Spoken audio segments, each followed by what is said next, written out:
I'll put you in front of my melody. You are all that matters. You are all that matters. I'll make room for two. You and I, Jesus. You are all that matters. You are all that matters. Oh, hey, oh. You are all that matters. Oh, hey, oh, hey. You are all that matters. Oh, hey, oh, hey. You are all that matters. Nanya mana sasa.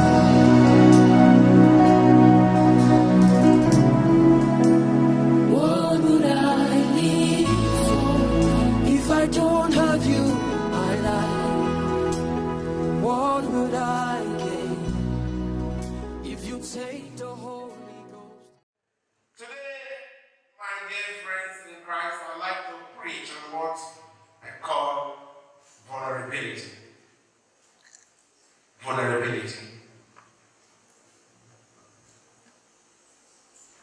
And the English people will simply describe that as the ability of everyone, even the strong, the powerful, to be wounded, emotionally or physically, to be wounded. And vulnerability is an approach that Christians have in times of trials, even through life's journey. And what you are telling God is, look, Father, let me have this approach. And it's dangerous. Because you are telling God, may your will be done. And the will of God might not be what you expect. Might not be what you want done in your life. And when we become humble and vulnerable, what are we telling God? We are saying, intervene. I cannot help myself. And then let's look at the readings today. You see, all through reading, you see vulnerability. In the first reading from 1 Kings 19, in those days, Elijah came to Horeb, the mountain of God. Why did he come there? Why did he come there? Elijah had done many things before now, before chapter 19. Many wonderful things. And just to mention a few, in chapter 17, there was a miracle of the widow of Zarephath. And the woman had abundance of bread and oil. And she sold and she recovered. Just a meal and a jar of oil. In chapter 17, Elijah raised the dead.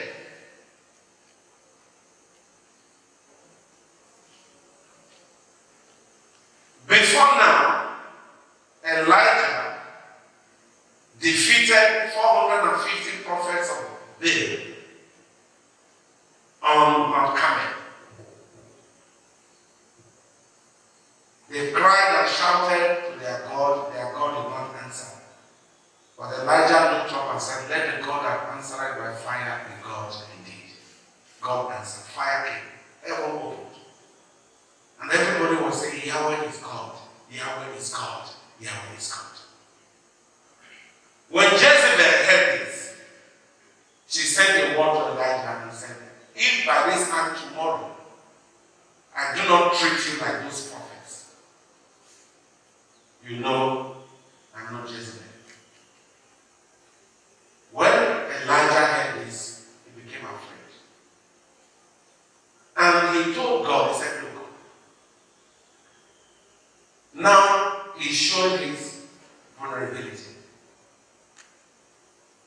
strong man, active in ministry, but showing something to God, and God likes it. He said, look, God, I am jealous, burning with jealous love for you. Everybody in Israel has abandoned you. I am alone in this cause. Look at what this woman is saying. She wants to destroy me. And it's as if I'm left alone to help myself, to defend myself. I have to run for my dear life. Nothing is happening. A man could speak like that, but not a man like Elijah.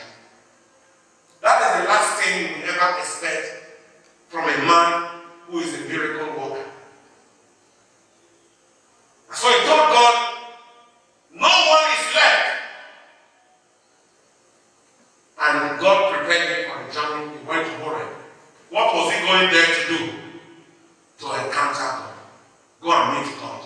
Let God talk to you. Complain to him. Let him console you. Let him comfort you. He said, oh, yes, I'm ready to meet God. I'm ready to meet God. If that is what it takes, I'm ready to meet God. I can't be in this alone. So he went up to meet God. Now, when we become vulnerable, we are preparing ourselves for great things. At the end of the whole story, Elijah had an encounter with God. The reason is that he wouldn't have had that encounter, but he owned up. In our culture today, vulnerability is an enemy. Anybody who is vulnerable sees himself as a weak person. When people shed tears, when they are emotionally wounded, they are seen in our culture as losers. You see the apostles again in the gospel, Matthew 14:22 to 33. You see vulnerability. They were terrified. They lost control in a body of water that they were very familiar with. We are going down. We are dead. You also see Jesus showing vulnerability. Last Sunday we read that when he heard about the news of John the Baptist, he said, I am going to a lonely place to pray. This has gotten to me. My heart is broken. I am not in control of this. While he was going, he was interrupted by the crowd, 5,000, he gave them food. At the end of it, he told himself, what I must do, I must do.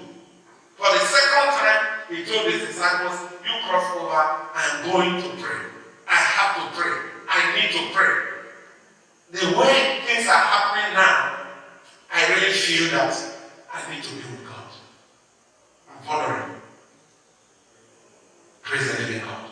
Hallelujah. Praise the living God. Hallelujah. So it takes courage and boldness. Most Nigerians don't want to be vulnerable. What do we need? Because when you become vulnerable, you are wearing your heart like a coat, like a cloak. You put it on. If you have a soft heart, you have a good heart. You have a tender heart. You have a fearful heart, trying to limit you at a given time, trying to direct you, trying to slow you down, trying to calm you down. Sometimes what we want seen is not the heart. We want the image to be seen. Elijah had an image of a miracle worker, a strong man who killed 450 prophets of Baal. But there came a time when he was true to himself. He wore his heart. I am alone. I am pained. God, why? And he said, you have to now encounter God. So it takes courage and boldness. It takes courage and boldness.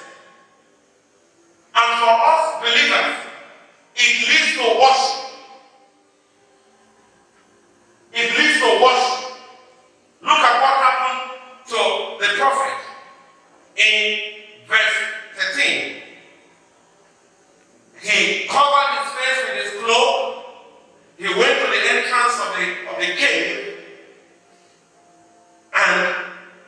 asked him, what are you doing here? What are you doing here? Now he was talking with God face to face. He was no longer talking alone to himself. What are you doing here? He started telling God, he said, look, God, I am full of jealous love for you. No single person in Israel is standing. They've all bowed to Baal. They have kissed me. I am alone. And I can't carry on like this. God revealed something to him. And that is in verse 15. He said, oh, you are alone. He said, yes. You are alone. He said, yes. He said, okay, I'm sending you back to that place. Go and meet Hazael. Anoint him as king of Syria. So Elijah said, so there is still one man left that I can anoint, that will worship the living God. I thought I was alone. And then he said, Jehu is also there. You are not alone. Anoint him as king of Israel. So Elijah said, so I'm not the only person going through all this. God said, that's not enough. There are 7,000 people who have not knelt before Baal, and their lips have not kissed him. So Elijah said, so there are still 7,000 people.